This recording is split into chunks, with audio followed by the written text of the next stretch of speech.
The Mysterious Island by Jules Verne. Part 1, Chapter 5.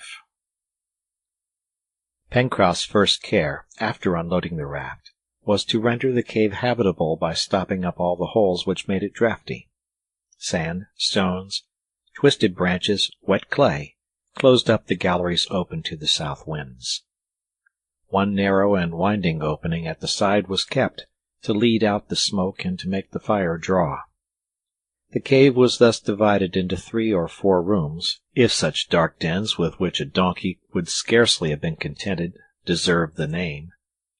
But they were dry, and there was space to stand upright, at least in the principal room, which occupied the center. The floor was covered with fine sand, and taking all in all, they were well pleased with it for want of a better. "Perhaps," said Herbert, while he and Pencroft were working, "our companions have found a superior place to ours." "Very likely," replied the seaman. "But as we don't know, we must work all the same. Better to have 2 strings to one's bow than no string at all." "Oh!" exclaimed Herbert, "how jolly it will be if they were to find Captain Harding and were to bring him back with them." "Yes, indeed," said Pencroft. "That was a man of the right sort." "Was!" exclaimed Herbert. "Do you despair of ever seeing him again?" "God forbid!" replied the sailor. Their work was soon done, and Pencroft declared himself very well satisfied. "Now," said he, "our friends can come back when they like. They will find a good enough shelter." They now had only to make a fireplace and to prepare the supper, an easy task. Large flat stones were placed on the ground at the opening of the narrow passage which had been kept. This, if the smoke did not take the heat out with it, would be enough to maintain an equal temperature inside. Their wood was stowed away in one of the rooms, and the sailor laid in the fireplace some logs and brushwood. The seaman was busy with this, when Herbert asked him if he had any matches. "Certainly," replied Pencroft, "and I may say happily, for without matches or tinder we should be in a fix." "Still, we might get fire as the savages do," replied Herbert, "by rubbing 2 bits of dry stick one against the other." "All right. Try, my boy, and let's see if you can do anything besides exercising your arms." "Well, it's a very simple proceeding and much used in the islands of the Pacific." "I don't deny it," replied Pencroft, "but the savages must know how to do it, or employ a peculiar wood. For more than once I have tried to get fire in that way, but I could never manage it. I must say I prefer matches. By the by, where are my matches?" Pencroft searched in his waistcoat for the box, which was always there, for he was a confirmed smoker. He could not find it. He rummaged the pockets of his trousers, but to his horror he could nowhere discover the box. "Here's a go!" said he, looking at Herbert. "The box must have fallen out of my pocket and got lost. Surely, Herbert, you must have something, a tinder box, anything that can possibly make fire?" "No, I haven't, Pencroft." The sailor rushed out, followed by the boy. On the sand, among the rocks near the river's bank, they both searched carefully, but in vain. The box was of copper, and therefore would have been easily seen. "Pencroft," asked Herbert, "didn't you throw it out of the car?" "I knew better than that," replied the sailor. "But such a small article could easily disappear in the tumbling about we have gone through. I would rather even have lost my pipe. Confound the box! Where can it be?" "Look here, the tide is going down," said Herbert. "Let's run to the place where we landed." It was scarcely probable that they would find the box, which the waves had rolled about among the pebbles at high tide, but it was as well to try. Herbert and Pencroft walked rapidly to the point where they had landed the day before, about 200 feet from the cave. They hunted there among the shingle, in the clefts of the rocks, but found nothing. If the box had fallen at this place, it must have been swept away by the waves. As the sea went down, they searched every little crevice, with no result. It was a grave loss in their circumstances, and for the time irreparable. Pencroft could not hide his vexation, He looked very anxious, but said not a word. Herbert tried to console him by observing that if they had found the matches they would, very likely, have been wetted by the sea and useless. "No, my boy," replied the sailor. "They were in a copper box, which shut very tightly.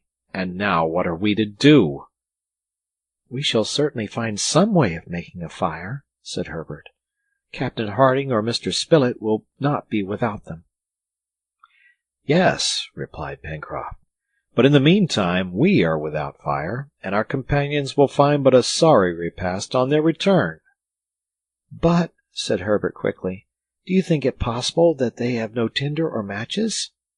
"I doubt it," replied the sailor, shaking his head, "for neither Neb nor Captain Harding smoke, and I believe that Mr. Spilett would rather keep his notebook than his matchbox." Herbert did not reply.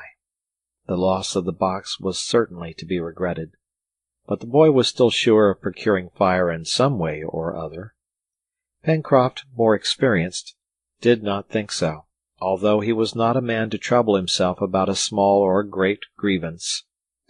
At any rate, there was only one thing to be done, to await the return of Neb and the reporter, but they must give up the feast of hard eggs which they had meant to prepare, and a meal of raw flesh was not an agreeable prospect either for themselves or for the others. Before returning to the cave, the sailor and Herbert, in the event of fire being positively unattainable, collected some more shellfish, and then silently retraced their steps to their dwelling.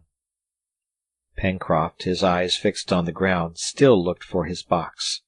He even climbed up the left bank of the river from its mouth to the angle where the raft had been moored.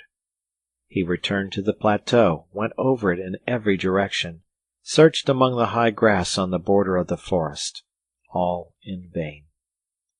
It was 5 in the evening when he and Herbert re-entered the cave. It is useless to say that the darkest corners of the passages were ransacked before they were obliged to give it up in despair. Towards 6 o'clock, when the sun was disappearing behind the high lands of the west, Herbert, who was walking up and down on the strand, signalized the return of Neb and Spilett. They were returning alone. The boy's heart sank. The sailor had not been deceived in his forebodings. The engineer, Cyrus Harding, had not been found. The reporter, on his arrival, sat down on a rock without saying anything. Exhausted with fatigue, dying of hunger, he had not strength to utter a word. As to Neb, his red eyes showed how he had cried, and the tears which he could not restrain told too clearly that he had lost all hope. The reporter recounted all that they had done in their attempt to recover Cyrus Harding. He and Neb had surveyed the coast for a distance of 8 miles, and consequently much beyond the place where the balloon had fallen the last time but one, a fall which was followed by the disappearance of the engineer and the dog Top. The shore was solitary, not a vestige of a mark, not even a pebble recently displaced, not a trace on the sand, not a human footstep on all that part of the beach. It was clear that that portion of the shore had never been visited by a human being. The sea was as deserted as the land, and it was there, a few hundred feet from the coast, that the engineer must have found a tomb. As Spilett ended his account, Neb jumped up, exclaiming in a voice which showed how hope struggled within him, "No, he is not dead. He can't be dead. It might happen to anyone else, but never to him. He could get out of anything." Then, his strength forsaking him, "Oh, I can do no more," he murmured. "Neb," said Herbert, running to him, "we will find him. God will give him back to us. But in the meantime you are hungry, and you must eat something." So saying, he offered the poor negro a few handfuls of shellfish, which was indeed wretched and insufficient food. Neb had not eaten anything for several hours, but he refused them. He could not, would not, live without his master. As to Gideon Spilett, he devoured the shellfish. Then he laid himself down on the sand, at the foot of a rock. He was very weak, but calm. Herbert went up to him, and taking his hand, "Sir," said he, "we have found a shelter which will be better than lying here. Night is advancing. Come and rest. Tomorrow we will search farther." The reporter got up, and guided by the boy went towards the cave. On the way, Pencroft asked him in the most natural tone if by chance he happened to have a match or two.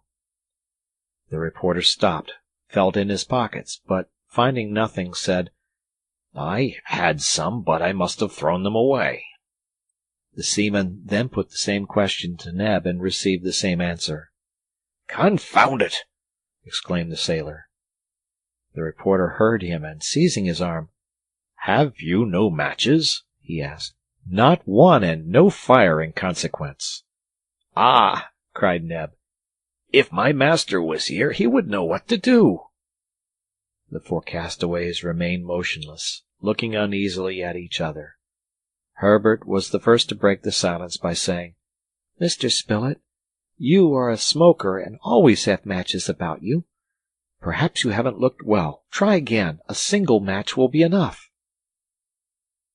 The reporter hunted again in the pockets of his trousers, waistcoat, and greatcoat, and at last, to Pencroft's great joy, no less to his extreme surprise, he felt a tiny piece of wood entangled in the lining of his waistcoat. He seized it with his fingers through the stuff, but he could not get it out. If this was a match, and a single one, it was of great importance not to rub off the phosphorus. "Will you let me try?" said the boy, and very cleverly, without breaking it, he managed to draw out the wretched yet precious little bit of wood, which was of such great importance to these poor men. It was unused. "Hurrah!" cried Pencroft. "It is as good as having a whole cargo." He took the match, and followed by his companions, entered the cave. This small piece of wood, of which so many in an inhabited country are wasted with indifference and are of no value, must here be used with the greatest caution. The sailor first made sure that it was quite dry. That done, "We must have some paper," said he. "Here," replied Spilett, after some hesitation, tearing a leaf out of his notebook. Pencroft took the piece of paper which the reporter held out to him, and knelt down before the fireplace. Some handfuls of grass, leaves, and dry moss were placed under the faggots, and disposed in such a way that the air could easily circulate, and the dry wood would rapidly catch fire. Pencroft then twisted the piece of paper into the shape of a cone, as smokers do in a high wind, and poked it in among the moss. Taking a small rough stone, he wiped it carefully, and, with a beating heart, holding his breath, he gently rubbed the match. The first attempt did not produce any effect. Pencroft had not struck hard enough, fearing to rub off the phosphorus. "No, I can't do it," said he. "My hand trembles. The match has missed fire. I cannot. I will not." And rising, he told Herbert to take his place. Certainly the boy had never in all his life been so nervous. Prometheus going to steal the fire from heaven could not have been more anxious. He did not hesitate, however, but struck the match directly. A little spluttering was heard, and a tiny blue flame sprang up, making a choking smoke. Herbert quickly turned the match so as to augment the flame, and then slipped it into the paper cone, which in a few seconds too caught fire, and then the moss. A minute later the dry wood crackled, and a cheerful flame, assisted by the vigorous blowing of the sailor, sprang up in the midst of the darkness. "At last!" cried Pencroft, getting up. "I was never so nervous before in all my life." The flat stones made a capital fireplace. The smoke went quite easily out at the narrow passage. The chimney drew, and an agreeable warmth was not long in being felt. They must now take great care not to let the fire go out, and always to keep some embers alight. It only needed care and attention, as they had plenty of wood and could renew their store at any time. Pencroft's first thought was to use the fire by preparing a more nourishing supper than a dish of shellfish. 24 eggs were brought by Herbert. The reporter, leaning up in the corner, watched these preparations without saying anything. A threefold thought weighed on his mind. Was Cyrus still alive? If he was alive, where was he? If he had survived from his fall, how was it that he had not found some means of making known his existence? As to Neb, he was roaming about the shore. He was like a body without a soul. Pencroft knew 50 ways of cooking eggs, but this time he had no choice, and was obliged to content himself with roasting them under the hot cinders. In a few minutes the cooking was done, and the seaman invited the reporter to take his share of the supper. Such was the first repast of the castaways on this unknown coast. The hard eggs were excellent, and as eggs contain everything indispensable to man's nourishment, these poor people thought themselves well off, and were much strengthened by them. Oh, if only one of them had not been missing at this meal! If the 5 prisoners who escaped from Richmond had been all there, under the piled-up rocks, before this clear, crackling fire on the dry sand, what thanksgiving must they have rendered to heaven! But the most ingenious, the most learned, he who was their unquestioned chief, Cyrus Harding, was alas missing, and his body had not even obtained a burial place. Thus passed the 25th of March. Night had come on. Outside could be heard the howling of the wind and the monotonous sound of the surf breaking on the shore. The waves rolled the shingle backwards and forwards with a deafening noise. The reporter retired into a dark corner, after having shortly noted down the occurrences of the day. The first appearance of this new land, the loss of their leader, the exploration of the coast, the incident of the matches, etc., and then, overcome by fatigue, he managed to forget his sorrow in sleep. Herbert went to sleep directly. As to the sailor, he passed the night with one eye on the fire, on which he did not spare fuel. But one of the castaways did not sleep in the cave. The inconsolable, despairing Neb, notwithstanding all that his companions could say to induce him to take some rest, wandered all night long on the shore, calling on his master. End of chapter.